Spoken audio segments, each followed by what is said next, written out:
Hello everyone.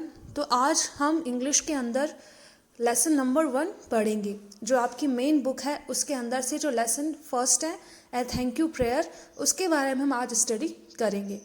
तो सबसे पहले आपको ए थैंक यू प्रेयर इस जो टॉपिक है, लेसन का जो नाम है, उसका क्या मीनिंग है ये पता होना चाहिए। तो थैंक यू जो वर्ड है उसका आपको सबको पता है। और ऐसे यदि मैं एक एक वर्ड की आपको हिंदी में ट्रांसलेशन करूँगी तो आप इंग्लिश लैंग्वेज को नहीं समझ पाओगे अच्छे से। तो जिन जिन वर्ड्स का आपको ट्रांसलेशन या जिन जिन का अर्थ आपको हिंदी मीनिंग पता है वहाँ मैं आपको नहीं बताऊँगी, और यदि बताऊँगी भी तो एक बार, ताकि आप उस वर्ड को समझो और जान पाओ। तो थैंक यू यानी होता है धन्यवाद, ये तो आपको पता ही है। प्रेयर का अर्थ होता है प्रार्थना। तो ये जो लेसन है उसका नाम है एक धन्यवाद या एक प्रार्थना, जिसमें हम धन्यवाद दे रहे हैं। जो पॉइंट है वो इसमें थैंक यू बोल रहा है। तो स्टार्ट करते हैं। सबसे पहले ऊपर लेसन का नाम लिखा हुआ है ए थैंक यू प्रेयर। डिस्कशन यहाँ पे ये है व्हाट डू यू से, यानी कि आप क्या कहते हो टू योर फ्रेंड। फ्रेंड आप जानते हो कि क्या होता है। व्हेन शी और ही हेल्प्स यू, अगर आपका कोई फ्रेंड आपकी हेल्प करता है तो आप उसको क्या बोलते हो। सेकेंड क्वेश्चन है what things do mother and your father do for you. आपके फादर और मदर आपके लिए क्या क्या चीज़ें करते हैं। तीसरा क्वेश्चन है what should we say to our parents for the things they give to us. यहाँ पे देखो व्हाट शुड वी से, इसका मीनिंग होता है हमें क्या कहना चाहिए। शुड यानी चाहिए, टू आवर पेरेंट्स हमारे पेरेंट्स यानी माता पिता, for the things they give to us उन चीज़ों के लिए जो वे हमें देते हैं। GIVE गिव का मतलब होता है देना। अब जो 4 नंबर क्वेश्चन है आपको दिख रहा है, वहाँ पे लिखा है what should we say to God for the things he gives to us. इसका मीनिंग होता है कि हमें गॉड को क्या कहना चाहिए उन थिंग्स, उन वस्तुओं के लिए। He gives to us, gives यानी देता है, जो हमें भगवान देता है उनके लिए हमें उन्हें क्या कहना चाहिए। Let's read the poem. अब हम ये पोएम है वो रीड करेंगे, पढ़ेंगे। फर्स्ट स्टैंजा यानी जो फर्स्ट 3 लाइन है पहले हम वो पढ़ेंगे। तो देखो, for milk to drink and food to eat. For यानी के लिए, मिल्क यानी दूध, और ड्रिंक यानी पीना। तो दूध जो हमें मिला है पीने के लिए, एंड फूड टू ईट और जो खाना, जो हमें भोजन मिला है खाने के लिए। फॉर आइज एंड ईयर्स, हमारी जो आँखें हैं, जो कान हैं उनके लिए। एंड हैंड्स एंड फीट, हमारे जो हाथ है, हैंड्स यानी हाथ, एंड फीट यानी पैर। थैंक यू गॉड, भगवान को इसके लिए हम थैंक यू बोलते हैं कि जो हमें खाने के लिए दिया है, जो पीने के लिए दिया है, जो हमारे आईज है, ईयर्स है, और जो हैंड्स और फीट है, उसके लिए thank you God. Next stanza है यानी कि नंबर 4, जो 4th नंबर लाइन है उसका हम हिंदी ट्रांसलेशन करेंगे। तो इसका है देखो, for mother father and their care. Mother और फादर का आप मतलब जानते हो, उनके लिए। एंड देयर केयर, और जो वो हमारी केयर यानी जो परवाह करते हैं उसके लिए। फॉर FOR, फॉर का मतलब होता है के लिए। फॉर आवर हाउस, हमारा जो हाउस है जिसके अंदर हम रहते हैं। एंड क्लोथ्स टू वेयर, और जो कपड़े हैं, वेयर यानी पहनना, तो जो कपड़े हैं जो हमें पहनने के लिए गॉड ने दिए हैं, थैंक यू गॉड, हम गॉड को उसके लिए थैंक यू बोलते हैं। उसके बाद जो 3rd नंबर स्टेंजा है यानी कि 7 नंबर लाइन है, for friends with whom I run and play. For friends, दोस्तों के लिए। विद, ये स्पेलिंग है WITH, इसको बहुत से जने विथ बोलते हैं, विथ, जबकि ये होता है विद, द होता है। तो for friends with whom I run and play, उन दोस्तों के लिए जिनके साथ मैं रन यानी दौड़ता हूँ, प्ले यानी खेलता हूँ। For sun and rain and night and day. SUN, sun यानी आप जानते हो, फिर भी बता रही हूँ मैं, सन यानी सूरज। एंड रेन यानी बरसात। And night and day, night यानी रात्रि और डे यानी दिन। थैंक यू गॉड, तो इन सभी के लिए हम गॉड को थैंक यू बोलते हैं, या जो पॉइंट है वो इन सभी चीज़ों के लिए गॉड को थैंक यू बोलता है। अब जो सबसे लास्ट स्टेंजा है, for all the things you give to me, यानी जो भी चीज़ें आपने मुझे दी है। GIVE गिव यानी देना है। Help me to always thankful to be, तो उन सभी चीज़ों के लिए मैं हमेशा आपके लिए थैंकफुल रहूं, एहसानमंद रहूं। Thank you God. तो ये जो प्रेयर है इसकी जो ग्लॉसरी है, जो वर्ड्स है, ये बहुत ही इजी है, जो आपने पहले भी पढ़े। डिफ़िकल्ट वर्ड्स इसमें बहुत कम है, तो ये आपके लिए पढ़ने में बहुत इजी रहेगा। तो इसको आपको एक बार फिर से पढ़ना है, मैं पढ़ देती हूँ ताकि बाद में आप इसको पाओ। For milk to drink and food to eat, for eyes and ears and hands and feet, thank you, God. For mother, father and their care, for our house and clothes to wear, thank you, God. For friends with whom I run and play, for sun and rain and night and day, thank you, God. For all the things you give to me, help me to always thankful to be. Thank you God. तो अब आप इसका translation करोगे खुद से तो आपको आ जाएगा। मैंने बताए भी हैं बीच बीच में आपको, और बहुत इजी लेसन है ये, आप इजीली इसका हिंदी में ट्रांसलेशन कर सकते हो। अब नेक्स्ट हम बात करेंगे इस लेसन के जो क्वेश्चन आंसर है उनकी। तो जो एक्टिविटी फर्स्ट का जो ए नंबर क्वेश्चन है वो मैं आपको अभी सॉल्व नहीं करवाऊंगी, क्योंकि एग्जाम में भी इनसे रिलेटेड 2 या 3 क्वेश्चंस आते हैं। मैं अभी उन क्वेश्चंस पे ऊपर जोर दूंगी जो आपको समझने होते हैं, जो अगर आप एक बार समझ लोगे तो आपको बाद में भी अच्छे से याद रहेंगे। तो बी वाला से whether the following statements are true and false, यानी जो ट्रू फॉल्स होते हैं जिसमें हमें सही और गलत बताना होता है।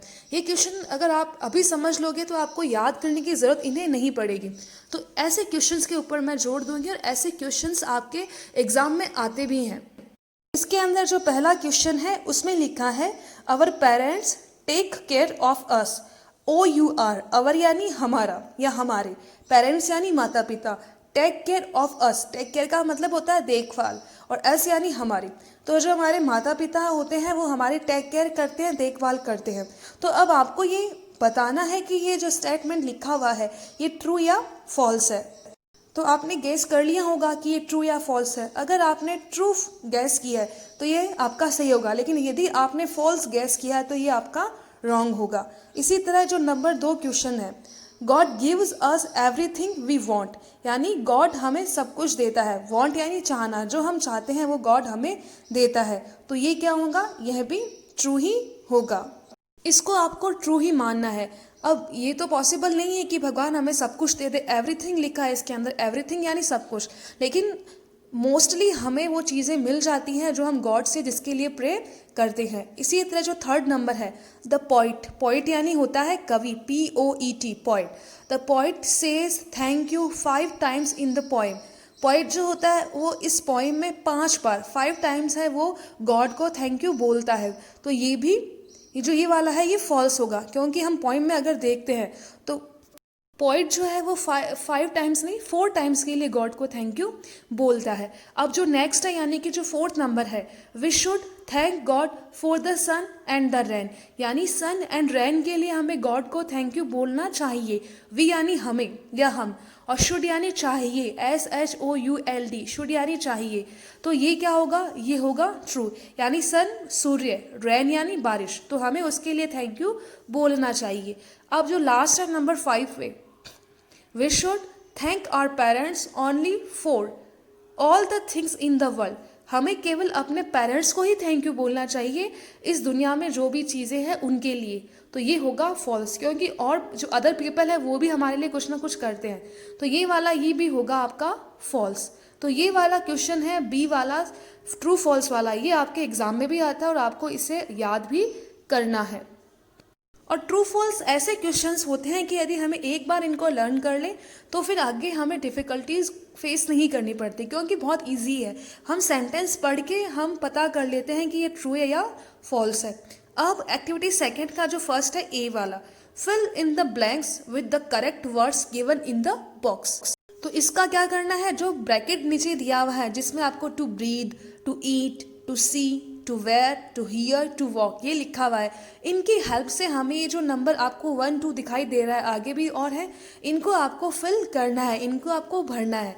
तो पहले हम इनके मीनिंग जान लेते हैं कि इनका मीनिंग क्या होता है। टू ब्रीथ यानी सांस लेने के लिए, ब्रीथ यानी सांस लेना, टू यानी के लिए, टू ईट खाने के लिए, टू सी देखने के लिए, टू वेयर पहनने के लिए, टू हेयर सुनने के लिए, और टू वॉक, वॉक यानी चलना, चलने के लिए। तो फर्स्ट नंबर लाइन लिखी है, वी हैव आइज, आइज यानी आंखें।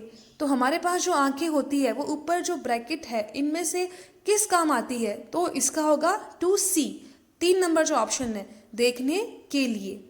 इसी तरह माई मदर, मदर यानी आप जानते हो कि क्या होता है, तो मैं हर चीज़ का ट्रांसलेशन नहीं करूँगी ताकि आप खुद से समझ पाओ। My mother gives me food, food यानी भोजन, गिव्स यानी देती है, तो my mother gives me food to eat, खाने के लिए, तो यहाँ पे होगा टू ईट। इसी तरह जो नेक्स्ट है वो my father brings clothes, bring यानी होता है लाना और क्लोथ्स यानी कपड़े। माई फादर ब्रिंग्स क्लोथ, मेरे पापा है वो कपड़े लेके आए हैं, तो इसका होगा टू वेयर, कपड़े जो होते हैं वो वेयर करने के लिए होते हैं, पहनने के लिए होते हैं। इसी तरह जो 4 नंबर है वी हैव ईयर्स, हमारे जो ईयर्स होते हैं, ईयर EAR, आप जान गए होंगे मैं किसकी बात कर रही हूँ। We have ears to hear, जो हमारे ईयर्स होते हैं वो हमारे सुनने के लिए काम आते हैं। नंबर 5 है गॉड गिव्स अस एयर, भगवान ने हमें एयर यानी हवा दी है, तो वो किस लिए देते हैं, टू ब्रीथ, सांस लेने के लिए। और नंबर 6 है आई यूज़ माई फिट, मैं अपना पैर यूज़ करता हूँ, टू वॉक, चलने के लिए। तो ऐसे हमें इनको फिलअप करना है। अब नंबर जो बी आपको दिख रहा है, right one word for group of words given below, इसमें आपको क्या करना होता है, एक सेंटेंस लिखा होता है और उसका जो आंसर होता है वो हमें 1 वर्ड में देना होता है, और जो 1 वर्ड होता है उसका फर्स्ट लेटर उस पर लिखा हुआ होता है। ये 5th क्लास में भी आपके आएंगे और बोर्ड क्लासेस में तो ये आते ही हैं, और आगे के लेसन्स में भी आपको बहुत जगह ये मिलते हैं और इनसे रिलेटेड क्वेश्चंस एग्जाम में आते ही हैं, तो इनको आपको अच्छे से याद करना है। तो नंबर 1 पे इसमें लिखा है a place where we live in, place यानी जगह, वेयर अगर बीच में आए तो यहाँ पे वेयर का मतलब जहाँ हो जाता है। अगर वेयर स्टार्टिंग में हो तो वेयर यानी कहाँ, लेकिन जब वेयर सेंटेंस के बीच में आए तो वेयर का मतलब होता है जहाँ। A place where we live in, live यानी रहना, तो एक जगह है जहाँ पे हम रहते हैं, तो H से क्या होगा। अब इसमें ये याद रखना है कि इसमें सिर्फ 3 लेटर की जगह खाली है, तो हमें यहाँ पे HOME होम लिखना है। यदि आप HOUSE लिखते हो तो अकॉर्डिंग टू इसके गलत हो जाएगा, क्योंकि इसमें सिर्फ 3 ही जगह खाली है। बाकी आप अगर हाउस भी लिखते हो तो उसको भी कोई रॉन्ग नहीं करेगा। अब जो 2 नंबर है the children with whom you run and play, children यानी बच्चे, विद यानी साथ में, वो बच्चे जिनके साथ में आप रन यानी दौड़ते हो, प्ले यानी खेलते हो, तो उनको हम F से क्या बोलते हैं, तो हम उन्हें F से बोलते हैं फ्रेंड्स, FRIENDS, ये इसकी स्पेलिंग होगी। रिपीट कर रही हूँ फिर, FRIENDS। ऐसे ही जो 3 नंबर है the supreme being in the world, being यानी प्राण, इस वर्ल्ड में सबसे सुप्रीम यानी शक्तिशाली कौन है, तो G से होगा GOD, गॉड। इसी तरह जो 4 नंबर है the part of the day when we can't see the sun, part यानी भाग या हिस्सा, ऑफ द डे दिन का वो हिस्सा, वैन। अब वैन का भी आपको ध्यान रखना है कि जब वैन स्टार्टिंग में आए तब वैन यानी कब होता है, लेकिन जब वैन सेंटेंस के बीच में आ जाए तो वैन का मतलब जब हो जाता है। तो इसका होगा the part of the day यानी दिन का वो भाग जब we can't see the sun, can't यानी नहीं सकते, जब हम सन यानी सूरज को नहीं देख सकते, तो एन से हम उसे क्या बोलेंगे, एन से हम उसे बोलेंगे नाइट, NIGHT, यानी कि रात, रात में हम सन को नहीं देख पाते। तो इस तरह हमें इनको फिल करना है। तो मुझे लग रहा है कि जब मैं बोल रही थी तो आपने जो आंसर है वो पहले ही गेस कर लिए होंगे। अब जो सी वाला है right the opposite word of the given in the brackets, ये बहुत ईजी है। जो ब्रैकेट में आपको वर्ड्स दिख रहे हैं उसका उल्टा, उसका ऑपोजिट वर्ड आपको खाली जगह में भरना है और कुछ नहीं करना, बस इसका ऑपोजिट ही भरना है। तो नंबर 1 है we should get up late, ये लिखा हुआ है। अब ब्रैकेट में लिखा हुआ है ऑलवेज, ऑलवेज यानी हमेशा, तो आपको ऑलवेज का ऑपोजिट लिखना है उसके अंदर। तो ऑलवेज का ऑपोजिट होगा नेवर, नेवर का अर्थ होता है कभी नहीं, तो ये हो जाएगा we should never get up late, हमें कभी भी देरी से नहीं उठना चाहिए। नंबर 2 है इसमें ब्रैकेट में लिखा है नाइट, तो हमें पता है कि नाइट का ऑपोजिट डे होता है, नाइट यानी रात और डे यानी दिन, तो ये होगा the sun shines in the day, यानी जो सूरज होता है वो दिन में शाइन करता है, शाइन यानी चमकना। 3 है प्लीज, पहले हमें देखना है कि ब्रैकेट में क्या लिखा है। ब्रैकेट में लिखा है टेक, टेक यानी लेना, तो लेने का ऑपोजिट होता है देना, और देने को इंग्लिश में हम बोलते हैं गिव, तो ये हो जाएगा please give me your pencil, please मुझे अपनी पेंसिल दीजिए। नंबर 4 है टैक्स। टैक्स यानी होता है लेता है। किसी भी वर्ब के साथ में एस या ईएस जुड़ जाए तो उसके पीछे ना की जगह ता लग जाता है। जैसे देखो ऊपर लिखा टैग, टैग यानी लेना, लेकिन टैक्स होते ही हो गया लेता है। ऐसे ही प्ले यानी खेलना, प्लेज खेलता है। ईट यानी खाना, ईट्स यानी खेलता है। तो आपको याद रखना है कि किसी भी वर्ब के साथ में एस या ईएस जुड़ जाए तो हमें वहाँ पे ना की जगह ता ती थे पीछे कर देना है। तो देखो गॉड टैक्स यानी लेता है, तो लेता है का हो जाएगा गिव्स, देता है। तो इसमें हो जाएगा God gives us all the things, भगवान हमें सब कुछ देते हैं। और इसी तरह लास्ट में लिखा है मदर, तो मदर का अपोजिट होगा फादर, तो इसका हो जाएगा ही इज़ माई फादर, यह मेरे पिताजी हैं। अब आगे जो डी वाला क्वेश्चन है, read the following phrases, eyes and years, hands and fit. तो यहाँ पे हम देख रहे हैं कि एंड वर्ड यूज़ किया गया है दो अलग अलग चीज़ों को जोड़ने के लिए। तो आगे भी हमें दो अलग अलग चीज़ों को एंड से जोड़ के लिखना है। अब ये नाउन, प्रोनाउन, वर्ब, एडजेक्टिव कुछ भी हो सकता है, हमें उन दोनों को एंड से जोड़ के लिखना है। बहुत इजी क्वेश्चन है, आप कर पाओगे। तो देखो यहाँ पे ए और बी दो कॉलम बनाए हुए हैं और सी में आपको उनको जोड़ के लिखना है, एंड से जोड़ना है। ए और बी में वो पहले हमें मैच करना है कि कौन सा किसके साथ में जुड़ेगा और उसके बाद में हमें एंड से उन दोनों को जोड़ना है। तो जैसे देखो एक में लिखा है नंबर ए वाले में नंबर 1 पे लिखा है डे, तो डे वाला किससे मैच करता है, तो डे एंड नाइट, तो वो हमने ए वाले में सी वाले में नंबर 1 पे लिख दिया। इसी तरह नंबर 2 पे लिखा है द सन, सन यानी सूरज, तो ये होगा जो बी में लिखा नंबर 3 पे द मून, तो 2 नंबर में इसे आपको लिखना है the sun and the moon. इसी तरह SON याद रखना है, ये दोनों होमोफोन्स है, सन और सन। होमोफोन्स वो होते हैं, बता देती हूँ मैं आपको, होमोफोन्स वो वर्ड्स होते हैं जिनका प्रोनाउंसिएशन सेम होता है लेकिन उनकी स्पेलिंग और हिंदी अर्थ दोनों अलग अलग होते हैं। जैसे कि SUN, SON, प्रोनाउंसिएशन इन दोनों का ही सन होगा, दोनों का ही हम सन पढ़ेंगे, लेकिन इन दोनों का हिंदी अर्थ अलग अलग है। SUN सन यानी सूर्य, SON सन यानी पुत्र, तो SON सन यानी पुत्र, तो ये मैच होगा डॉटर से, जो कि सबसे ऊपर लिखा है बी वाले में, सन एंड डॉटर। इसी तरह फादर, तो फादर का मैच होगा मदर से, फादर एंड मदर। नंबर 5 पे लिखा हस्बैंड, तो ये जो बी वाले में नंबर 2 पे लिखा है ना वाइफ, तो हस्बैंड एंड वाइफ, पति और पत्नी। इसी तरह 6 नंबर पे लिखा सिस्टर, सिस्टर यानी बहन, तो ये सबसे नीचे जो बी में सबसे नीचे लिखा ब्रदर, तो ये हो जाएगा सिस्टर एंड ब्रदर, हम 6 नंबर में इसको लिख देंगे। 7 नंबर पे लिखा है ब्रेड, तो ये हो जाएगा ब्रेड एंड बटर, बटर यानी मक्खन होता है। और इसी तरह 8 नंबर पे लिखा है ब्लैक, तो ब्लैक का हो जाएगा वाइट, ब्लैक एंड वाइट। तो इस तरह आपको इनको फिल करना है, बहुत इजी है, आप इनको अच्छे से कर सकते हो, बहुत इजीली कर सकते हो।